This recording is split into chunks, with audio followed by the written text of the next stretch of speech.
Your first paid voiceover job. How do you get it? Where do you get it? And what do you do after you've gotten it? So that's what we're going to talk about today. Technically, when someone hires you and pays you money for a voiceover job, you are a professional voice actor. Whether you get another one or not, that's up to you. So in today's video, I want to talk about how to get that all-important very first paid gig in voiceover. Hey there, my name is Mike Hathcote. I'm a full-time voice actor and I run the Voiceover Blueprint training program and the YouTube channel here, where our goal here is to give you free information about how to run your voiceover business, how to grow your voiceover business and make it profitable.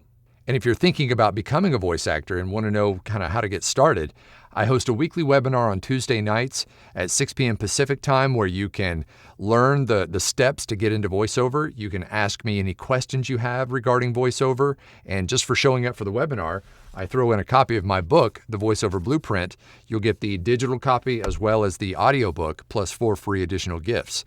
So if you want to sign up for that, absolutely free. Click the link down below in the description and pin comment, and I'll see you on Tuesday. Okay, where do you get your first paid voiceover job?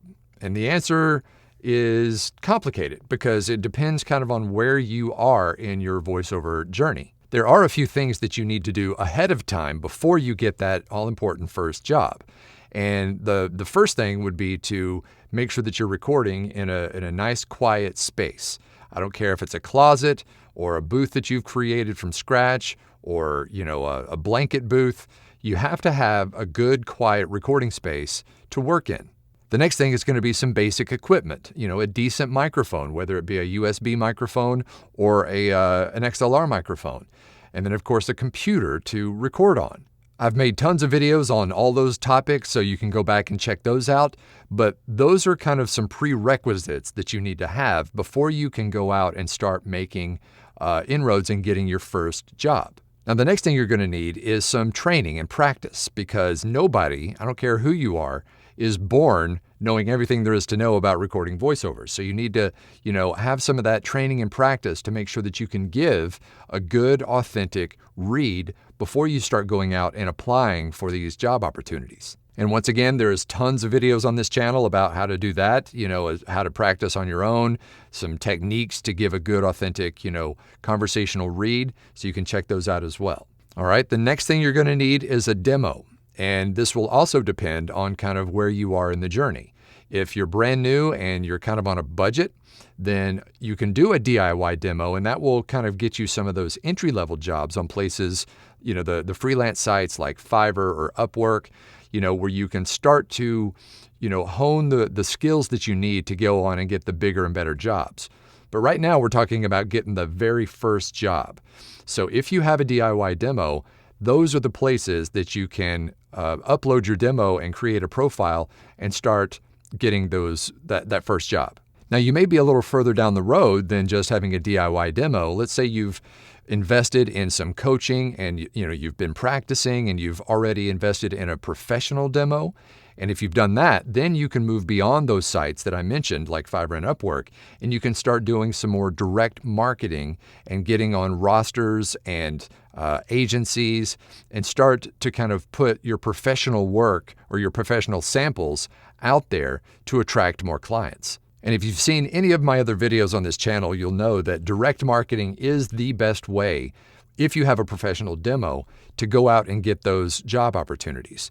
They could be auditions, they could just add you to the roster and send you work based on your demo, but that is going to be your best bet at getting that very important first job. It's all a matter of putting your demo out there in front of as many people as possible. Now, another place you can get some job opportunities to get that first job is pay-to-play sites. Once again, you need to have a professional demo and plenty of practice and training before you get on those pay-to-play sites. But once you have that and you get a profile optimized and you have plenty of samples and keywords and everything optimized on your pay-to-play site, then you can start getting lots of opportunities to get that first job and hopefully more after that. Now, the great thing about getting the first job is that your mindset will shift. That very important first job is going to make something click in your brain that's going to say, hey, if one person likes my voice and likes my delivery and is willing to pay me, then that means more people will too. And that will build your confidence and hopefully some momentum to get you out there and submitting to even more jobs. Okay, next is, how do you keep those jobs coming back? You know, you've gotten the first job under your belt, and that's fantastic. Congratulations. How do you keep people coming back? Well, good performance, good response time and delivery time, great customer service. All of those things go into keeping clients coming back over and over again. Most of my work comes from repeat business. Now, that doesn't mean that I have stopped going out and finding new clients, because you always want to do that and keep that pipeline full. But the majority of the work that I do day in and day out is from people that I've worked with sometimes for months or even years. One of the last places I'll mention is your existing friends network. Put it out there that you are starting your voiceover business, and that if any of them need your voiceover services, whether it's for a commercial, maybe a phone system or an e-learning or explainer video or whatever, put it out there that you're doing this. And since these people already know and trust you, they're more likely to hire you. One of the very first jobs I ever got, it wasn't the first job, but it was one of the early ones, was through a friend of mine who worked in a dental office, and they needed an e-learning project done. So she knew that I was starting this back up again, and she reached out, sent me a script sample, and I recorded a sample, sent it back, and they hired me right then. And it was actually several $1,000s for this job, and that was one of my very first jobs. So there you go, how to land your very first gig in voiceover. What this will do, as I mentioned earlier, will unlock something in your brain that says, all right, it's go time. One person has hired me and paid me.